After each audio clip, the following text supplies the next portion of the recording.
Yo, what's going on? YouTube Ninja Turtle back once again, and we have a completed custom Mary Jane with the J. Scott Campbell inspiration that's coming from Amazing Spider-Man 601. And today we're also going to do things a little bit differently because this is attempt number 3 for me.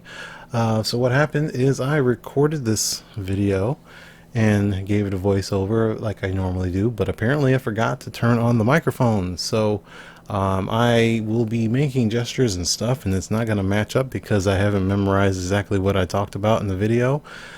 Also, this is the third time because I just did a dub and it also wasn't working, but this time I made sure it's working, so for sure this audio is going to be used in this video. But yeah, we're going to go over the figure up and down, from usually from the bottom to the top, let you know where all these parts and pieces came from and how it came to be.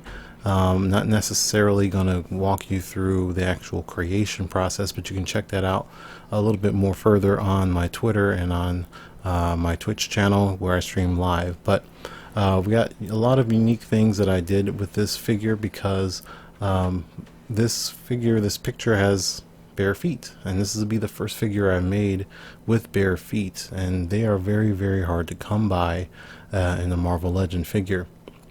The only figure that I can think of a female character that has bare feet as an official release is the Pepper Potts figure from Iron Man 3 that came with the War Machine and the fake Mandarin. So unless you are, and I am not, willing to spend at least $60 for that 3-pack just so you can have bare feet, I mean, go ahead, rich boy, girl, whatever, but I'm not doing that.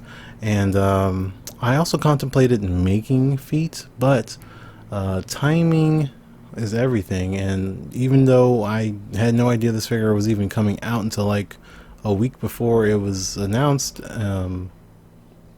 yeah, the Katy figure for the Shang-Chi movie, not only is it bare feet, it actually is not bare feet, it has sandals, and the sandals are open toes, but it has a lot of uses too. But basically ended up taking those feet and using them here on Mary Jane. So everything just worked out for that, because I literally started this about maybe a month before, or a month after buying the Katy, and I didn't even buy the Katy figure with the intentions of using the feet like this. I bought it, which I will demonstrate right now. I bought it because I like the hair and I like the skirt dress part of it. I have quite a few figures that I could use that for, even the top for a certain extent. It also has pinless legs that are like capri pants or whatever, but yeah, ended up using the feet for that figure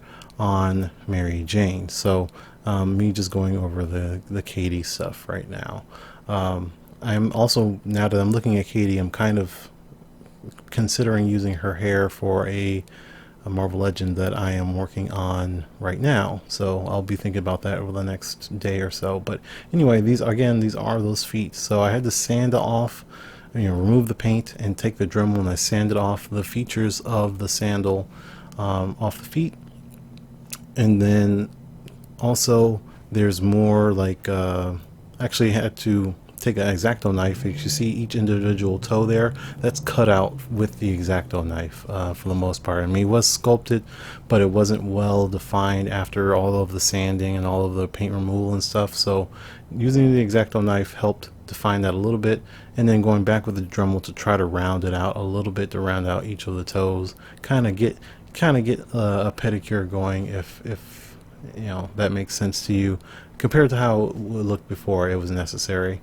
And then the feet were flat because, again, they were sandals. I didn't do a lot of curving on that, and maybe that's something I do in the future, because I am planning on possibly reproducing and casting my own version of these feet, so that way I don't have to keep buying Katy figures over and over, because I have girls in bikinis I want to make. There's fighting girls like Laura from Street Fighter, Bee and Pokemon.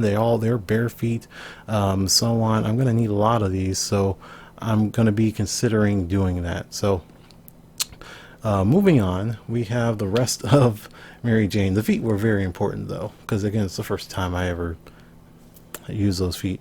All of this is, well, about half of it, I should say, is coming from a Netflix Elektra figure, but it's nothing new. The actual figure, the original Mary Jane that Toy Biz, or excuse me, well, I said Toy Biz, Hasbro put out, was also the exact same body. So actually, the Netflix Elektra uses the Mary Jane body. I think probably the Mary Jane with the jeans, this one here, is the first time that they use this body mold, if I can remember correctly.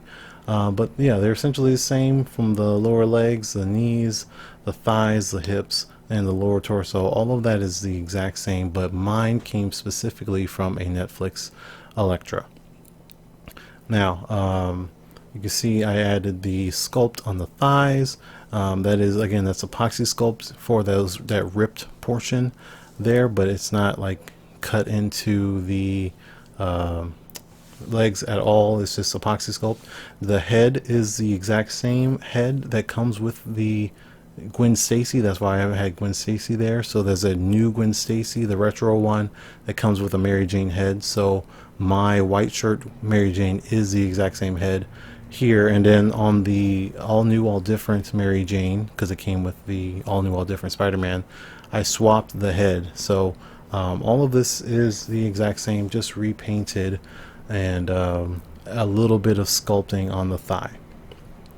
The arms themselves, though, the arms that I put on my Mary Jane are from a Polaris figure.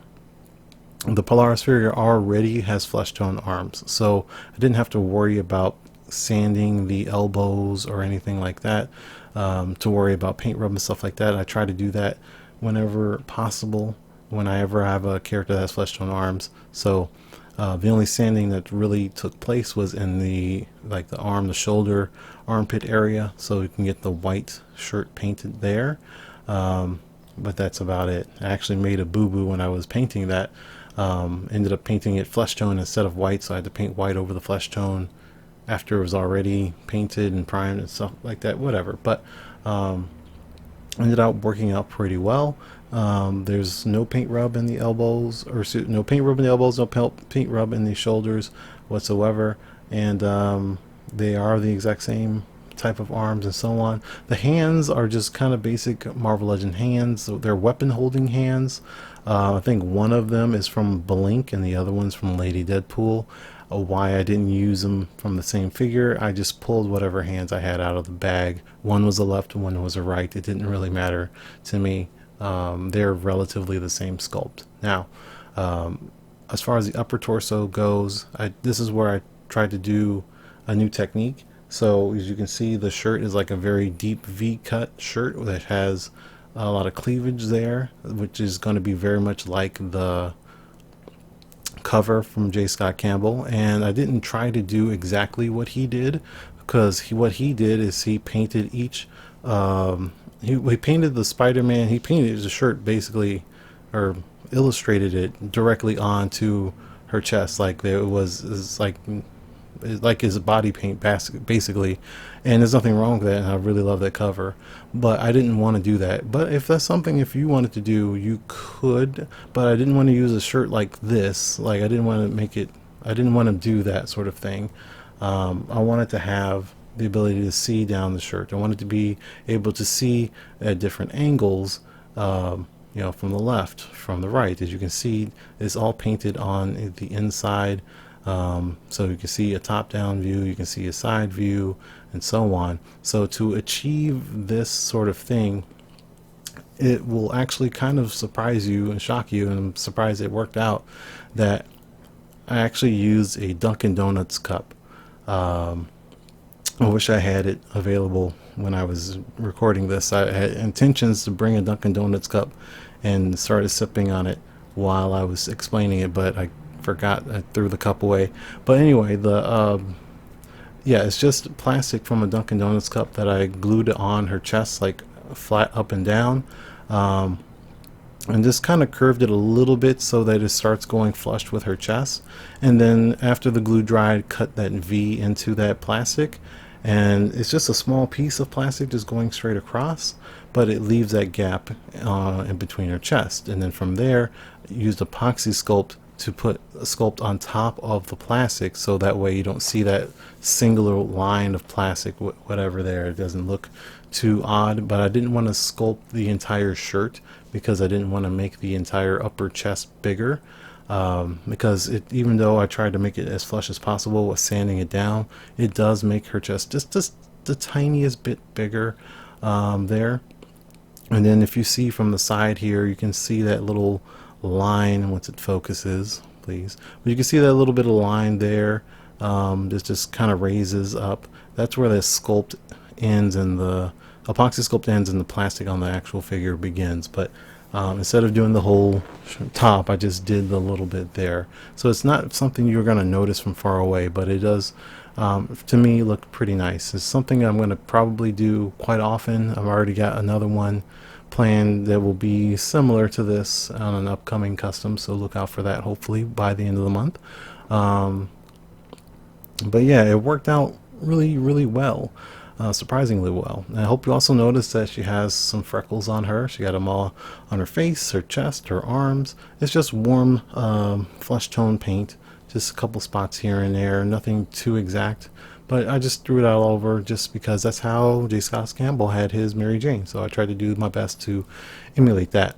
Now again, the heads are the exact same from the Gwen Stacy retro that had the Mary Jane head, but the paint is different. So I just removed the paint, and see this Mary Jane, the older Mary Jane, or the original Mary Jane head I should say, red eyebrows, red lipstick, no freckles.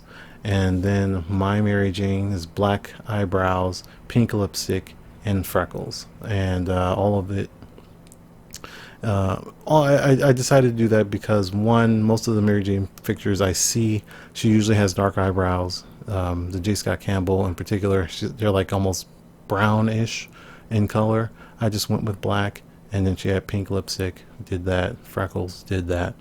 And as far as the hair goes, the hair is the same hair that is on the original Mary Jane of the black shirt, the original head sculpt for that.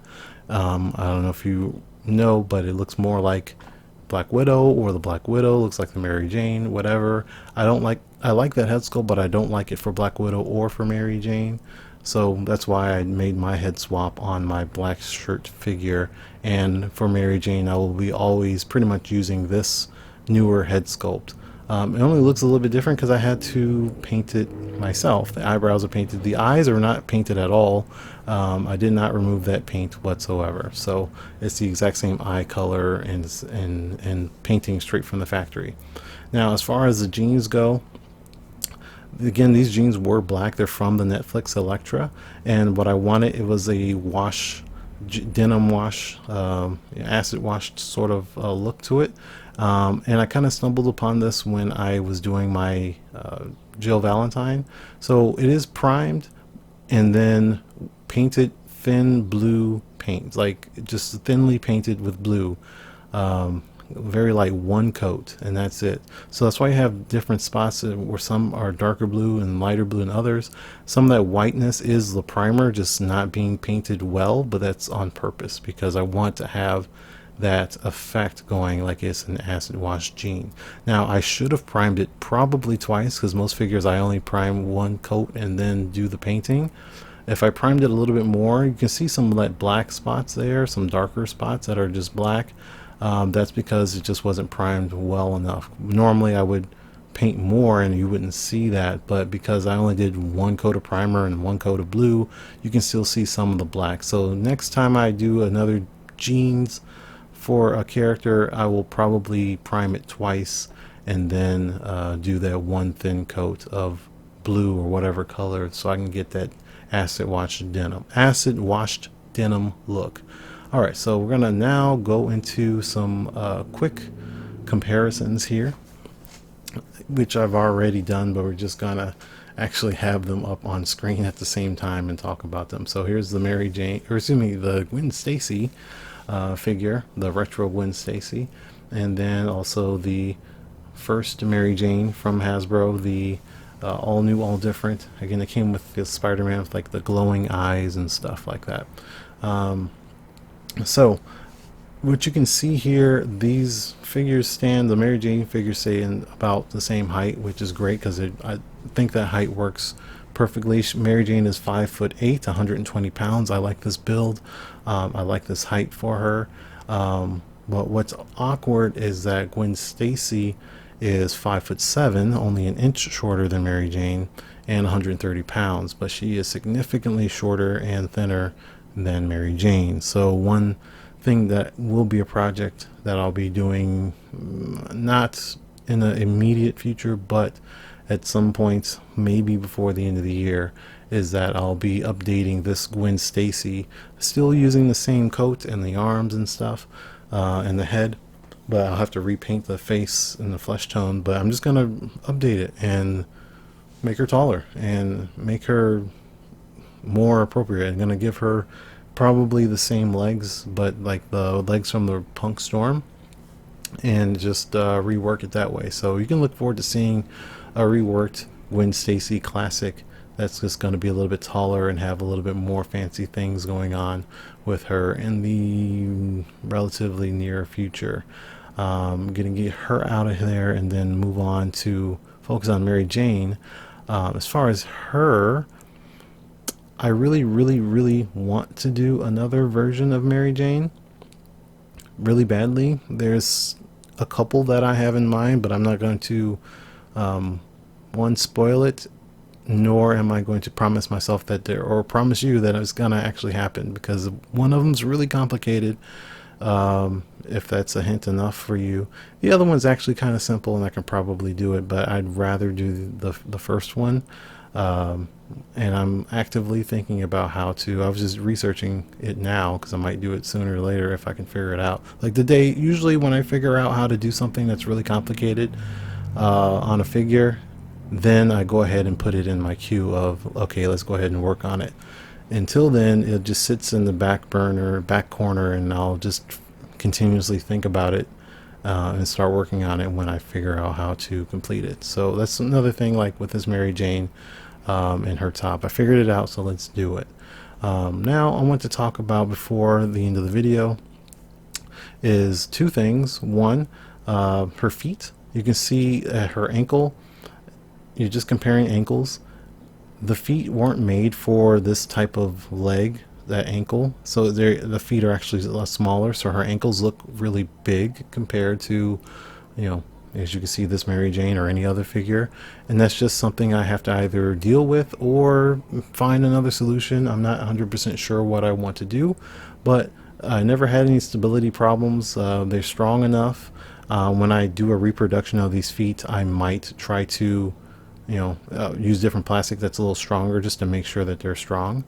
But that's just something you might have to look out for. And lastly, I didn't do it in the video, but I wanted to make sure, see if she did the pose on the cover.